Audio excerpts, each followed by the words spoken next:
Hello, everybody, and welcome to the Golfcast. I'm your host, Troy Wynn, and I am filming here in Macomb, Michigan. I'm a +2 handicap golfer looking to commit to a D1 golf college. I'm a member of the De La Salle golf team and future leader of the De La Salle golf team. And anyways, that's enough about me. Today, we are going to be talking about the LIV and PGA Tour, just like their relationship, and we got 3 different topics about that. Why are people moving to LIV? Who has the better players, and if they could ever join together. All right, so now with that being said, let's get started. Now, our first question of the day is, why are people going to LIV? First, there's an easy answer here, and that's the money. I mean, these LIV players are getting bans on bans on bans. That's the easy answer, because Saudi Arabia has so much money, and they're funding this organization. They've accumulated all of this money through oil, and they are just handing out $100 million contracts left and right. I mean, their most money player, I don't know how you should word that, Jon Rahm, has a $300 million contract, which is just crazy for a golf player. And compared to the PGA, where winning you the Masters will only get you $3.6 million.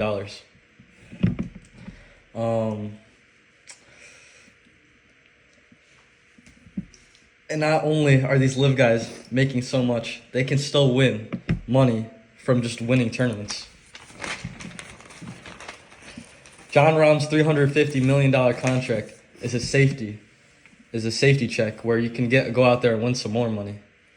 And the difference between PGA players and LIV players is these PGA players got to work day and night, practicing hard for every tournament each weekend, and they might not go out there and just miss the cut and make no money for the weekend, and they're spending tons and tons of money each tournament. Where these LIV players on contracts, they don't even got to win for real. Like, they can just go out there, shoot like 80, and still get their money, still get their money's worth. And for these PGA players, their winnings it's still a lot, but compared to the LIV, it's just not even comparable, honestly. Some guys like Scheffler, they're winning a ton, but like, to be Scheffler, you have to be the best. Like, he's literally the best in the whole world right now, and he still is probably not even top 10 in what LIV and their earnings. So it's just insane how much LIV makes. And not only can they win from just their individual money and their contracts, but if they win in their teams, they can win money too. So for a general overview of how the LIV tournament works, it's a 54-day tournament, and it's like a high school and college based like league where every person has their own team. So they just total up all the scores from each team, and whoever has the lowest score total out of all the teams in the tournament, after like 3 days, they win. And if their team wins, then they win the money too. So it's just an extra way to get money. And honestly, it seems a lot more fun too for PGA players, like being able to actually play golf in a team. I mean, I'm sure all these players, golf is an individual sport. They've been playing individual their whole lives, so being able to be a part of a team, that just seems kind of interesting, kind of fun, a little bit different than what they're usually used to. Yeah, and all right, so now that you know the general formula for how a LIV tournament works, like a LIV person can go out there and get last place and still get like 50, 60K a year, which is like, it doesn't seem like a lot, but for getting last place at a golf tournament, usually in the PGA, if you don't get top 50%, you get 0. So that's just like the amount of money that they're dealing with. So it's honestly incomprehensible. And if you get last place on a team that wins, you still get a $700,000 bonus, which is absolutely insane. You can basically just get carried and just get that much amount of money. So, I mean, this is the reason why PGA players are switching to LIV. Yeah. All right, so next up, we have our guest of the day, multiple tournament winner, Michigan Junior Amateur winner, member and co-leader of the De La Salle golf team, Julian Sinisash. Let's go, baby. Hey, I want to thank everybody part of this golf cast for bringing me out of this podcast. I want to thank Troy for bringing me out here. Yep. Really appreciate it. Yep. So Julian, you're a top tier golfer and around a +2 handicap as well. Yep. You and I are going to lead the golf team this year. How you feeling about this year? Feeling good. You know, last year we didn't play too good the whole season, so we weren't able to bring us on top during states. And I think this year we could do really good. If me and Troy can bring our games together and go low. We gotta count on our 4 or 5 guys, our bottom guys on the team to play good. But if we're able to do that, then I think we can run away with this tournament. Yes, sir. Yes, sir. And the thing about high school golf is it's similar. It's basically the same concept as live. Is we need all guys to contribute to play well. Like how I was saying about being carried. Like you could be carried, but most likely if you are carried to a win, you're not gonna win. Like you need all 4 or 5 guys to play good. So we got CC, all these other Catholic schools. They're stacked. They got players just like us, and if we're not on our A game, we're not winning. Yes, sir. All right. So Julian, our question of the day is, who has the better golf players, Live or the PGA Tour? I'm gonna have to go with Liv here. We got interesting. When Liv came out, we had Brooks Koepka, who was a top 10 player in the world, go there. We had Dustin Johnson, who was #1 in the world for a while. We had John Rahm, who just recently went. Bryson. Cam Smith, who won the Open and then left. These are all major winners. These are all great players. Bryson. That was a big move. Huge. And they got a lot of average players that really helped the PGA Tour make money, and they were good players. And they all got tons of money to go, and I just also the Live players, they're coming down. We're coming down to these they're allowed to play in these major events. And they're coming down, they're winning them. The 3 of the 4 majors last year were all Live players. And that just shows how good they are and how we need them to come back to the tour. Or we need them. They're great. They're much better than what we have right now. All right, so I've got a list of the top 10 players from each league. So we're just gonna compare them. So for the Liv's top 10, we got Bryson, Xander, DeChambeau, Cam Smith, John Rahm, Patrick Reed, Phil, Sergio, Joaquin Niemann, and Tyrell Hatton. How you feeling about that top 10? I mean, honestly, when I'm reading about this and I'm researching, I was like, wow, this was like more stacked than I thought. I didn't know how stacked the Live was. I think it's stacked. Joaquin Niemann coming off a 59, 12 under par round, which is almost impossible to do. You got Bryson winning the major. You got Brooks winning the major. We got a lot of great players. Tyrell Hatton just winning the tournament last week, and they got a couple big names too, like Phil. Like he's out of his prime, but still, that's like a huge name. That's a big name. That's a huge name to go to Live. That's just he's got such a big history. So him going there is so big. I think that list is just so stacked. All right, what you feeling about the PGA top 10? Because I have this too. We got Scotty, obviously, Rory, Wyndham Clark, Morikawa, Matsuyama, Patrick Cantley, Tommy Fleetwood, and Victor Hovland. So how you feel about that? I think these guys are also really great players. Anybody on the PGA Tour is a great player, but Tommy Fleetwood hasn't had a win yet this year. Patrick Cantley hasn't won in a couple years. Scotty Scheffler. I think Scotty is he's just the best. One above all the rest. He definitely brings up the PGA. I think if he transferred to Live, that would be the biggest move. Yeah, he's the best player in the world right now. But you take him out. It's one player. They want to watch other players. Xander Schauffele. Yeah, Rory just choked against Bryson. Rory choked against Bryson in the U.S. Open. I just don't think they're stacked as much as Liv. Liv's got just stars. They do. All right, so final answer, would you say, is Liv? I have to go with Liv here. I think the data. All right, so what about the argument that other than these top 10 players from Liv, it gets it kind of shallows out. Like it seems like they're more top heavy, Like I feel like the PGA has more depth. So what do you think about that? I'd have to go against that. I feel that Liv has, if you look at the leaderboards, they just got so many. Like if you don't look at it, but if you do, they got so many players that they used to be in the top leaderboards that were average players, and they were great players. A couple major winners you got in the middle of the pack. I think they're more stacked. PGA Tour, you got like these new players every week, and these small tournaments. These new players coming up. We don't know who they are.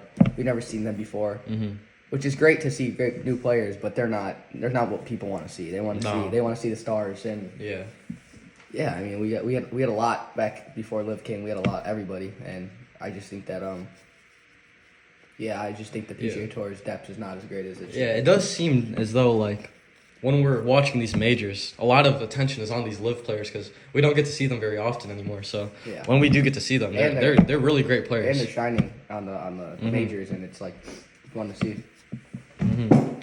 All right, so Julian, final answer is Liv. Thank you for being on the podcast. It was great having you. Yeah, thank you for bringing me out here, man. No, I appreciate it. No, I appreciate you coming on this podcast. All right, Thank you. I'll catch you, bro. I'll catch you. All right, so for our last and final topic, we got if the PGA and Liv could ever and would ever merge, and the effects that this would happen. The effects of this if it would happen. Now, first of all, why would they merge? Now, Saudi Arabia has so much money, and honestly, I think they have the leverage on the PGA at this point.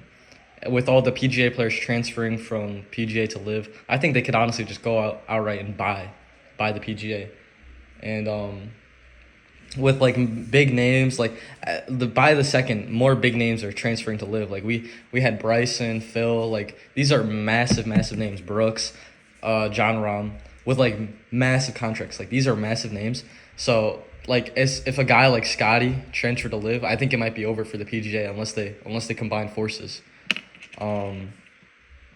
Which, well, honestly, so going into if they would. Like, so this is why, if they would, what the effects would be. I think the viewership is down for the PGA because people miss watching these, like, big-name players on a regular basis because I'm not going to lie, I personally have never watched the Liv Tour, like, gone out of my way to watch the Liv Tour, and most people haven't either.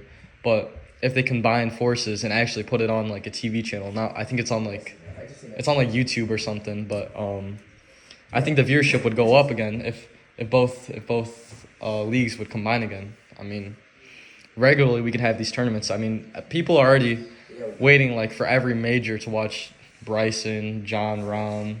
Like we want to see these guys every single week. And you know it's possible too because Liv, these Liv players are allowed to play in the majors. So it's possible. Like they're slowly converting to the majors, to the Ryder Cup, to eventually like just the whole league. So, I mean, like, everyone just wants to watch them. It'd be interesting to see if the PGA would actually have some tournaments in the Livs format with, like, a 54-day tournament with teams. Like, that would be amazing and very cool to watch. I mean,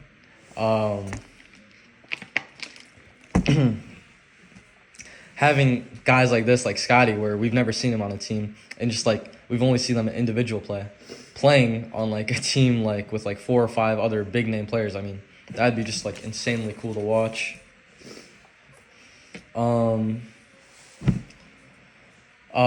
Sponsors. There's like many sponsorships that the tour is losing because of because they just don't have enough money at this point. Like the viewership for the PGA is just going down, and honestly, I think the Liv is coming in the near future. I think this merge is coming in the near future. Now, and so right now, I think the main reason why the Liv Tour is not popping off as much as the PGA and not getting this much viewership, even though I think why golf viewership is just down in general is because the Liv Tour, it's only on CW. It's like, it's not on the Golf Channel or like these main broadcasts where the Golf Channel is on, where the PGA Tour is on. So I think if the Liv Tour, if Saudi Arabia had enough money, which they do, to like in general buy like this channel and put their league onto this channel and exposed it to the world, I think we can see a real merge in the two leagues. And as I stated already, these LIV players are already allowed to play in the 4 majors but are banned from everything else. But a few months ago, the PGA Tour shocked the world by stating that they would merge with the LIV. But that has been on delay for many months now. And they were trying to settle the deal with the LIV, but lost leverage after losing Jon Rahm to a $350 million contract, which is just an insane amount of money. So, I mean, by the second, these PGA players are just losing players to LIV, losing more money by not retaining attention from people, not getting enough viewership, losing sponsorships because of this. So, I think the PGA is at a low point, and I think merging with LIV would be ideal for them. Overall, LIV is taking control of all of these contracts, but we'll see what happens in the near future. I mean, the talks about it are already occurring, so I wouldn't be shocked if in the near future they do sign a deal to combine, merge together. I would love to see it. I think it would be extremely good for the game of golf. I mean, golf is at an all-time high right now. Like, I see more people golfing than ever. It's super trendy, but the PGA Tour is just kind of weak in that aspect of the new rise of golf. And I think that merging them together would be huge and ideal for the sport in general. All right, so to recap everything that we've talked about today, I think the main point that we learned today is just the absurd amount of money and control that Saudi Arabia and the LIV Tour has, pulling in all these guys for multi-million-dollar, $100 million contracts. That's a main reason why people are going to LIV. The different style of formats, I'd say, between the LIV and the PGA. I mean, LIV seems a little bit more laid back, a little less competitive, honestly, which you wouldn't like to see from a viewer standpoint. I feel like most people would love to see a very competitive, very try-hard-esque like tournament. You know, everyone going super low. Like that's what people love to see. So I think merging these two would fix the pros and cons from both, and I think that would honestly benefit everything in the name of the sport. You got who has the better players. So we already established that I think LIV. Well, Julian said that LIV had the best players at this time, but personally, I view that they're a little bit top heavy. I think overall the PGA has more like top 25, top 50 players in general, while the LIV may have like a couple sprinkled in there, but the PGA definitely has more like well-rounded players. I think after the top 10, the LIV kind of just falls off. And then after, we already got the possibilities of what could occur when they merge together, if they merge together. We already know the if, and I think it's very possible. I think it's coming in the near future that they do join together. I mean, talks of it have already happened. And when they do, I think the effects of this would just enhance the viewership, the entertainment for golf.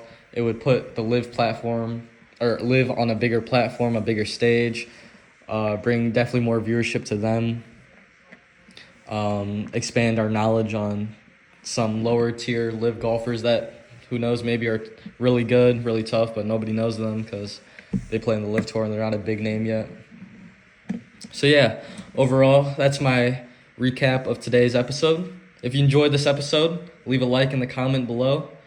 And until next time, see you. All right, Golfcast, this episode was brought to you by DraftKings Sportsbook, the king of sports betting. Use code GOLF for a 20% boost on your next parlay. Thank you to DraftKings for sponsoring this episode, and have a great day, guys.